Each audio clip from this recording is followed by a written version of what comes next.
Como é que você está vendo a equipe? Veja bem, a equipe jogou com o Decisão. Não é uma equipe muito qualificada. A gente tem que ser realista nisso aí. A gente vai jogar com o Náutico, que tem jogadores diferenciados. Então, Santa Cruz não pode dar aquelas bobeiras que deu no jogo passado, onde o Decisão deu sufoco no Santa Cruz. Ali, quais são as providências que você tomou para não acontecer isso nesse clássico? Boa tarde. Clássico como eu sempre digo, né? Clássico é decidido num detalhe, como aconteceu no último jogo contra eles, né? Acredito que no nosso último jogo foi complicado, porque nós tivemos um jogador expulso, né? E mudou toda a história da partida, onde a gente, até a expulsão, a gente estava melhor em campo. Então, você mostra que nós estamos preparados para enfrentar qualquer adversário. Estamos a 4 jogos, tivemos, ao meu ver, na minha leitura, tivemos performance em 3 jogos. O último jogo a gente ficou mesmo aquém, né? Não isento disso. Acredito que não é fácil você jogar sem a torcida, sem o estádio frio, o estádio vazio, acaba isso contagiando. Ah, mas Fábio, e contra o Jaguar, que a gente goleou, fez 6-0, a gente vinha de uma partida que a gente sofreu bastante, né, pelo placar elástico, a gente precisava de uma resposta, os jogadores sabiam disso, consciente, entramos muito ligados. Contra o Decisão, você disse que a gente tomou sufoco, acho que a gente ganhou os 2 jogos. Nós ganhamos os 2 jogos contra o Decisão, né? Que fez vários bons jogos na competição também, tanto é por isso que eles ficaram em 5º colocado. E acredito que o mais importante é o que está acontecendo hoje. Hoje o Santa Cruz está numa semifinal, garantimos um calendário e temos certeza, eu sempre falo da certeza, né? Eu não falo, eu tenho certeza que nós estamos preparados e fortes para uma semifinal de campeonato. E coisas boas virão pela frente, eu posso garantir para vocês. Boa tarde, Fábio. Flávio do Ibiribe 1285. A minha pergunta vai sobre o rival, né? Sobre o adversário, o Náutico. A gente tem aí um adversário que tende a marcar alto, né? Um time que tem uma intensidade na marcação, tem sido destacado muito isso na equipe do Náutico. A equipe do Hélio é uma equipe bastante agressiva, intensa, em boa parte dos jogos. Até teve o Santa Cruz conseguiu inibir um pouco disso no último clássico, ali antes da expulsão. Mas como é que o Santa Cruz se prepara para enfrentar uma equipe que, para muitos, é a equipe a ser batida no campeonato, é a equipe que apresenta um bom futebol e, para muitos, é até o melhor futebol do pernambucano até o momento? Como é que você vê, né, fazendo uma análise rápida, breve, da equipe do Náutico também e do perfil do Hélio dos Anjos, do perfil da equipe do Náutico? É um grande treinador, né? O Náutico tem um grande treinador, é uma equipe muito bem treinada. Observei bastante o time do Náutico. Gosto joga da forma como eu gosto, né? São bons, como você falou, tem bons valores, mas eu sempre observo o conjunto. E eles têm um bom conjunto. Tem várias coisas muito interessantes que eles fazem. Acho que o nosso time é um time também como o deles, um time técnico, o time também aguerrido, que está se encontrando durante a competição. Acredito que vai ser um jogo bem estudado, né? A gente sabe o que a gente precisa fazer, eu não posso estar passando isso num pré-jogo, né? Mas a gente está ciente como eles jogam e a gente também está ciente de como a gente precisa neutralizar isso e como a gente precisa jogar, né? Os jogadores estão cientes disso. Volto a dizer que a nossa prioridade é descansar. Né? Eles estão vindo um mês sem jogar e a gente está vindo de vários jogos em sequência, né? Mas quando é clássico e valendo uma semifinal de campeonato, tudo isso zera. Vem uma motivação extra, uma motivação interna nossa, que querendo algo mais, né? Querendo estar na grande festa que é a final do campeonato. Boa tarde. Boa tarde, Fábio. Aqui é Camila, do Globo Esporte. Você já falou, né, que clássico é decidido no detalhe, e minha pergunta vai nessa direção, porque no século, pelas minhas contas, se eu não estiver errada, são 29 vitórias do Náutico, contando com a última, né, já, 28 do Santa e 28 empates no século, que demonstra, evidentemente, um equilíbrio bem acirrado. E o Santa podendo, de fato, vencer, e não só vencer, né? Abrir essa vantagem num jogo de semifinal, vislumbrando aí uma final. Eu queria que você falasse sobre isso, assim, a tua avaliação.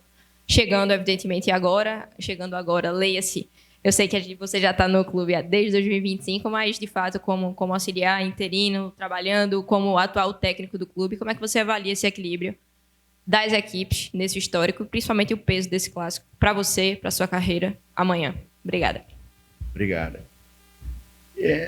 O profissional gosta de jogos grandes, né? São jogos grandes que a gente sonha em participar. E esse vai ser mais um jogo grande que eu vou estar participando. Estou muito feliz de ter o nosso torcedor no estádio, nos incentivando, nos apoiando. A gente precisa muito do apoio deles, né? Porque eles foram importantíssimos no acesso no ano passado. Como eu falei na última coletiva, que em 4 jogos nós colocamos 40 mil pessoas no estádio. Isso aí você mostra o quão apaixonante eles são e o quão eles apoiam a gente, né? Então a gente necessita do nosso torcedor, ele é o nosso 12º jogador. E eu acredito que clássico, como você mesmo falou, do equilíbrio, clássico não existe favorito, mas não é em Pernambuco, não existe em São Paulo, não existe no Rio, não existe em Minas. Eu consegui participar no Rio, estou participando agora aqui, no Pará e em Minas. Fiz os grandes clássicos nesses estados. E também não tinha favorito. Eu trabalhei no Remo e o Paysandu estava numa divisão acima. E o jogo a gente superou a eles. Por quê? Porque no clássico, volto a dizer, é detalhe, é a motivação a mais, é o clima que se faz do jogo, a cidade fica toda preparada para isso, né? Então, acredito que por isso que há o equilíbrio. E a gente tá querendo, porque por tudo que vem acontecendo, por essas coisas, essas mudanças, a gente quer resgatar esse apoio, sabe? A gente tá querendo trazer o torcedor para o nosso lado. E a gente vai mostrar nesse jogo que a gente merece, né, eles estarem do nosso lado, gritando e nos incentivando os 90 minutos. Porque a gente vai entregar exatamente o que eles querem, que é doação, comprometimento e energia no jogo. Boa tarde, Fábio. Beatriz Veloso, do Leia Já. Na última partida, tu entrou com o Gabriel Galhardo como titular no lugar de Pedro Favela. E eu queria saber se foi algum critério específico ou se foi realmente para questão de teste do atleta. O Gabriel não precisa de teste, né? É um jogador que está com a gente, foi importantíssimo ano passado na nossa caminhada para o acesso. É um jogador que é muito querido dentro do grupo, é um líder nato, né? E o critério foi que eu não tinha começado com ele ainda, e eu gosto muito de todos os nossos volantes. E eu queria observar o Gabriel dentro de um modelo de jogo que eu gosto e que eu estou passando para eles. Então, eu queria ver o Gabriel, dei essa oportunidade para ele, e amanhã a gente vai ver o que a gente vai fazer. Fábio, boa tarde. Matheus do JCN. Eu gostaria de saber, todos nós sabemos que o gramado da Arena não está bom. E como isso pode impactar para a equipe para desempenhar um bom futebol amanhã? Então, a gente sabe do estado do gramado, mas também a gente joga em vários gramados, em vários estádios bem acanhados, né, com vestiários ruins também, às vezes que nem tem condição de ter jogo e tem, né?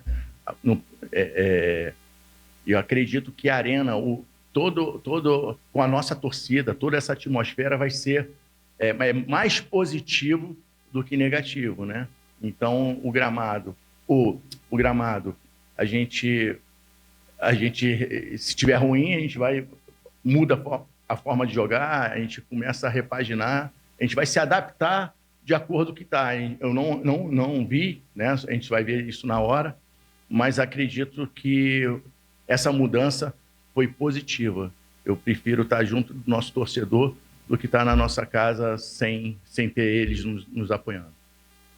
Fábio, falando justamente dessa questão da torcida, eu queria que você passasse um recado para o torcedor, né? A importância que tem o torcedor nessa partida de amanhã, apesar da dificuldade do horário, do local, que todo mundo sabe que é jogar na arena, mas eu queria que você passasse um recado de o que o torcedor pode esperar nessa partida de amanhã. O torcedor pode esperar a entrega, né? Isso aí, eu acho que 100% das pessoas que vêm para o Santa Cruz é pelo tamanho desse clube, né? E o tamanho da sua torcida. Quando eu vim para cá, eu tinha vindo da China tinha algumas coisas para acontecer, mas quando houve o convite do Santa Cruz, eu não pensei duas vezes, porque a torcida é apaixonante, né? Um clube de massa, e quem não quer trabalhar em um clube de massa? E eu particularmente, eu gosto muito, porque o futebol é cobrança. E a gente que está no futebol tem que ser cobrado o tempo todo, até para você não se acomodar, né? Então, isso é importante, dentro, lógico, de um limite, né? Agora, o torcedor pode esperar um time com a cara do Santa Cruz. Eu sempre, desde o início, eu venho falando, eu tenho estudado muito sobre o Santa Cruz, né? Eu como sou auxiliar da casa, eu vim para também mexer no futebol de base, verticalizar o processo no futebol, preparar melhor os jogadores. A gente ainda não vai começar a atuar ainda nisso. Está escrevendo a metodologia. Para você escrever uma metodologia, você tem que saber o DNA do clube, né? Como é o seu torcedor, como é o jogador que o torcedor gosta, quer assistir. Então, o que eu posso dizer para eles? Que eles vão ver guerreiros dentro de campo, né? A gente vai se doar e a gente quer muito esse jogo. E eles vão ver isso. Fábio, vou fazer uma pergunta sobre dois atletas, né? Que têm treinado com o elenco, mas nas últimas partidas não têm atuado, né? No caso de Matheus Regis e de Robinho. E eu queria saber, em função dessas dificuldades no setor de ataque, e também para dar uma moral de recomposição de elenco, não que eles estejam fora dos planos, pelo contrário, mas que não têm sido, né, relacionados. Eu queria saber se você conta com esses dois atletas para serem reintegrados à lista de relacionados, vamos dizer assim, mas não é o elenco porque eles já estão treinando. Obrigada. Entendi. Eles estão nos planos, eles estão treinando, né? A gente retirou eles para ter uma evolução da parte técnica, parte tática também, física e psicológica, tudo está integrado. Estão respondendo bem, estão treinando, estão com vontade de estar retornando, e quem sabe eles, no futuro próximo eles estão em campo novamente. Boa tarde. Agora sim, obrigado. Boa tarde. Desculpe se alguém fez a pergunta aqui antes, mas duas questões. Se você utiliza como base também para estudos o primeiro clássico da primeira fase, daquele jogo que o Santa fez muito equilibrado no primeiro tempo, em que o Náutico, com superioridade, fez o 4-0 no segundo tempo. E se você tem maiores informações sobre o estado do gramado, da arena, como é que está, até para alertar o seu grupo de comandados para o que lhe aguarda no dia de amanhã. O Náutico, o primeiro jogo é um material de estudo, sim, né? O Náutico é uma equipe que eles não mudam de acordo com o adversário, eles têm uma forma de atuar muito bem definida, né? Eles jogam assim em todos os jogos, eu gosto muito disso, eu gosto muito que o time ele tem o seu modelo de jogo e que ele insista e faça isso, porque no primeiro desequilíbrio do adversário, você vai lá e mata, né? Então eles são bem obedientes nisso, é uma grande equipe. Só que futebol é circunstancial, né? A gente não sabe o que vai acontecer. Nesse jogo, por exemplo, aconteceu primeiro um gol, assim, pareceu do Ronaldinho Gaúcho lá na Copa, que a gente não sabe se cruzou ou chutou até hoje, né? E foi um gol, não vou falar estranho, esquisito. E depois teve a expulsão. Então, onde muda totalmente um jogo, onde a gente está enfrentando uma grande equipe, né? E no jogo de amanhã podem acontecer outros fatos com a gente e com eles também. Então, isso é muito complicado a gente dizer, né? A gente não consegue... A gente sempre passa para os jogadores a importância de a gente começar com 11 e terminar com 11, né? Mas a gente não sabe. O que eu posso dizer é isso, que a gente está ciente do que precisa ser feito, né? Sabemos, você não estava aqui quando eu falei, a gente sabemos que o futebol apresentado não era o que o torcedor gostaria de ter visto no último jogo, mas também a gente sabe que o quão é difícil jogar sem o calor, né? Acaba esfriando um pouquinho o jogo, sim, e também aquela coisa de a gente está na nossa casa, vamos golear, vamos jogar, vamos fazer gol, e não é bem assim, né? Futebol é jogado, é construído, e se você não tiver inteligência para jogar, as coisas não acontecem, né? E são esses jogos que às vezes acontece o inesperado, mais nesses jogos menores do que nos jogos grandes, né? Onde você está concentrado desde o início. Então, você falou do gramado. O gramado eu não tenho, a gente só tem informação de foto, né? De fotos, sei que está... Ele, em foto e em vídeo, está pior do que ao vivo. Ao vivo, acho que está melhor a informação que eu tive, mas a gente só vai saber disso amanhã, antes de chegar para o aquecimento do jogo. Aí sim, a gente vai ver como está, para a gente poder conversar com o nosso time, se a gente vai fazer algum ajuste diante disso.